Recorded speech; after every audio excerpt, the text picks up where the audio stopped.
Hey everybody, what's going on? Welcome to How to Build. Today we're talking about Kael. He's one of the 4 starter champs. If you're only here for artifact and mastery recommendations, I'm putting those on the screen now. So feel free to pause and use those as you will. If that was all you're here for and you feel like you got what you needed, hit like on the way out. And if you want to see what I put out in the future, I do try to upload daily and a few times a week. That's raid. Hit the subscribe button and I appreciate it. See you later.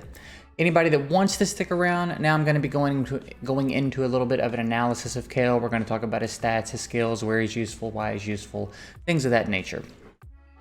As I said, he's one of the 4 starters. He's widely considered to be the best starter, and the reason for that is because he has clan boss utility right away, whereas the other 3 do not. He has poisons in his kit, so you can take him into clan boss and do substantial damage with him without a ton of work needed, right? So that's why he edges the others out. He's capable of basically everything else they're capable of in clan boss. So, if you chose him, great. If you didn't choose him, you didn't choose wrong. As I've said in other videos, none of them are bad. They're all good. They're all worthy of the attention. They all serve a purpose, right? They can all do a lot of the same things. Kael just has a little bit more he can do. So, let's talk about his skill or stats first. He's pretty middle of the board as it would be for rare attackers. His speed is a little bit higher than average, but his base attack is right around 1200. That's pretty standard for a rare attacker. HP is right under 14,000. That's also fairly standard. Defense is a little on the higher side for a rare attacker. But really nothing crazy here, but he's also not really suffering. He's going to be relatively easy to build, and that little bit of a bump in speed that he has is going to help you get first turn a little bit easier, right? So, as for his skills, first skill, attacks one enemy, has an 80% chance of placing a 2.5% poison debuff for 2 turns. Now, poison on the first skill, and an 80% chance of placing it. Now, real quick, for anybody who doesn't know, I know there's probably a lot of newer players in this watching this video. When a skill says it has a percentage chance to do something, that means it has that percentage chance to proc. Proc stands for programmed random occurrence. So you notice you have an accuracy stat down here and a resistance stat. That dictates whether or not you land a debuff or not, or do certain things. Strip a buff, land a debuff, knock turn meter back, things of that nature. So in this case, you're trying to land a poison. Now, if you skill him up, you'll see it says you have an 80% chance by default. If you skill him up, it goes up to 100% chance.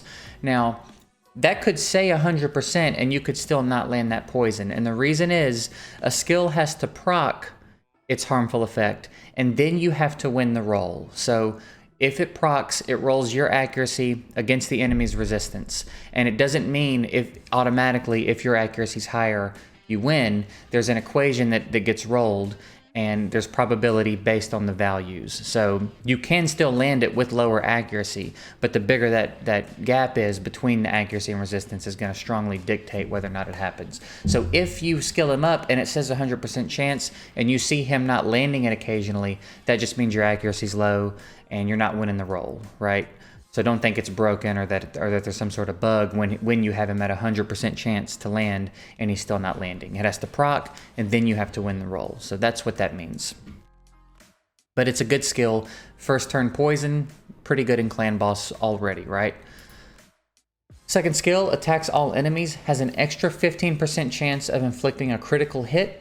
Fill the turn meter of this champion by 25% for each enemy killed. So we have an AoE skill with some crit rate built into it inherently. So even if you didn't put another point of crit rate on him, this skill has a 30% chance of landing a critical hit, which is basically 1 in 3, right? So not bad, even if you put no crit rate on him at all. Hitting AoE with a 30% crit rate, you're likely to crit one of them, at least, right? So it's a great skill. It has pretty solid multipliers. You can use this to push through campaign and farm campaign. It's going to help you wave clear. You can take this into arena, cleave comp situations and wipe enemy teams with this skill. It's good in spiders, and it's good in spiders especially, one, because AoE is good in spiders straight out of the gate, but this one he gets turn meter for any kills he gets with this skill. And in spiders, there's so many minions, and they're pretty squishy. So if he hits them with this skill, and there's minions alive, it's basically a free turn, right? He only has to kill 4 to fill his turn meter all the way back up. So if he kills 4, he basically gets a whole extra turn. So it's a good skill, has pretty good multiplier, has good damage output, and is helpful everywhere, right? Anywhere where there's multiple enemies, this is going to be your go-to skill. Beyond that, we have his third skill, attacks 4 times at random, has a 40% chance of placing a 5% poison debuff for 2 turns. Now, this is where he really shines. This is why he really shines in Clan Boss, because it attacks 4 times at random, but in Clan Boss, there's only 1 enemy. So he's attacking the Clan Boss 4 times, which means he's got potential to stack 4 5% poison debuffs on the Clan Boss. That's a lot of damage. And it's good on bosses in general. It's good when there's AoE in the campaign, in arena.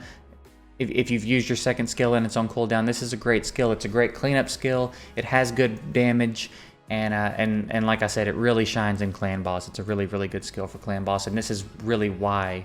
I mean, the first turn poison is also very effective, but here there's a lot of potential to stack a lot of damage. So excellent skill, great little kit, very diverse kit, can be used just about everywhere in the game, to be honest. And then he has the leader aura that all the starters have. All the starters have the ally HP in all battles, 15%. So solid little kit. Excellent champ, high utility, widespread utility, very good champ.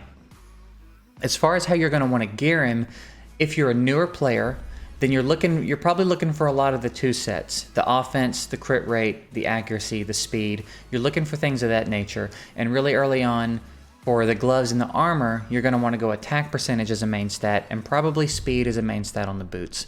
As you get your hands on some better artifacts, you can grow into having crit rate percentage as a main stat on the gloves. But really early on, it's going to be better to just have that constant, reliable damage that you're going to get from having attack as a main stat on the gloves, rather than the crit rate. So start out with the attack if you're super early, and just kind of grow into the crit rate. You'll notice when you start to get artifacts that have better substats and you have a little bit more at your disposal, and you can gear them and you can supplement that attack through substats and other means that you're not getting from having it as a main stat on the gloves, if that makes sense.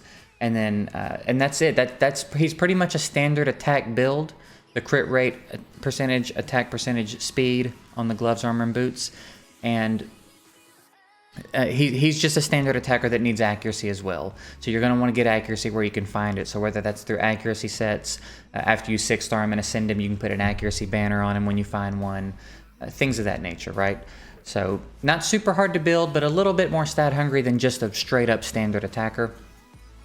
And then as you get a little further in the game and you want to start playing around with some more interesting things, you can put a lifesteal set on him when you get one that you don't have to sacrifice stats too hard for. And life stats are a really good set on attackers. It can carry a lot of your attackers through the mid game, honestly.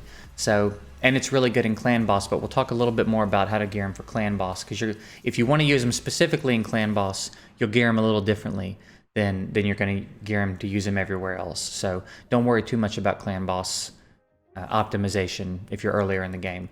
But some other fun sets you can play around with are Toxic. I think Toxic would be a fun set for him, and it would be another decent Clan Boss set, honestly, because Toxic gives you a chance to add a 2.5% poison with any skill. So here he'll add 2 instead of 1. Basically turns this into a 5% poison if it lands.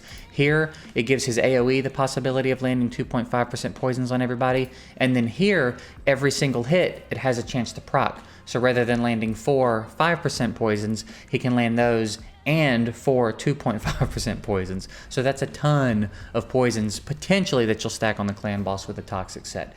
So it could be a fun one to play around with. Beyond that, I think Stun would be a great set on him. He's an AoE champ. And here he's, it's basically AoE, and anytime you have potential to AoE crowd control, that's going to be really effective. It's really going to tip the scales in your favor in whatever fight you're in. So Stun would be an effective set on it. And then Savage, again, Savage is generally going to be a good set on an attacker, and particularly an AoE attacker. Any opportunity to ignore defense, especially on an AoE scale, you're going to really see your damage go up. So those are some fun things you could try to play around with. And of course, there are many other ways to do it. I'm just throwing out some suggestions to give you some ideas of things you could kind of work towards while you're figuring things out and you know, maybe considering playing around with some other sets. If you want to use him in Clan Boss specifically, then Lifesteal is going to be a fantastic set, but you're going to gear him a little differently. You're basically only going to want to be making him tanky, fast, and accurate. You're not going to be really worried about his ability to output damage with his attacks. You're going to be worried about his ability to land poisons, stay alive, and turn cycle so that he can get back around to this skill as often as possible, right? I mean, it's nice that he has this on the first skill, but really this is where the heavy damage is coming from. So the faster he is, the more turns he gets, the more he's able to do the skill. The more HP he's got, the longer he stays alive, the more he's able to do the skill. And the more accuracy he has, the more likely he is to land, right? So Clan Boss, you're just going like HP percentage on the gloves and armor, speed on the boots, accuracy everywhere you can find it beyond that. And then Lifesteal will help keep him alive. Once you get his masteries done, and he's got the War Master on him, when that procs with Lifesteal, he'll basically full heal himself, right? So otherwise, the Toxic set could be fun. It's a lot of poisons to stack, might be a little bit harder to keep him alive. He'll need better support around him, but it could be a fun one to play around with in Clan Boss. So beyond that, as far as what he can do for you, as I said, he can push through campaign, he can farm campaign, he can be very useful in arena. He's going to be fantastic for faction wars. He's good in all the potion dungeons. He's going to be really good in dragons. He's going to be decent in Fire Knight because of this skill. Ultimately, you'll probably optimize him out of a Fire Knight team, but he's got some utility in Fire Knight for a good while.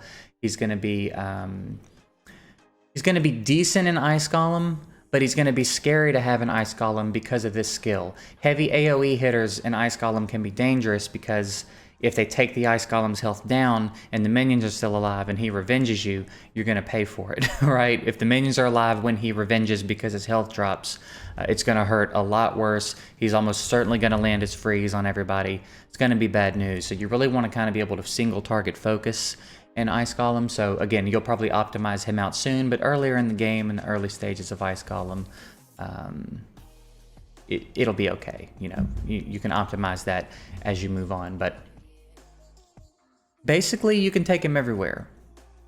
You really can. He's a great champ, got a lot of utility. That's the great thing about the starters. They were kind of designed to be different enough to be interesting and appeal to different people's play styles, but similar enough that they all kind of have generally the same utility, the same approach to building and usage and things of that nature. So I think they did a really good job with the 4 starters. It's like there's something tickling, like a ghost tickling me with a feather. What's going on?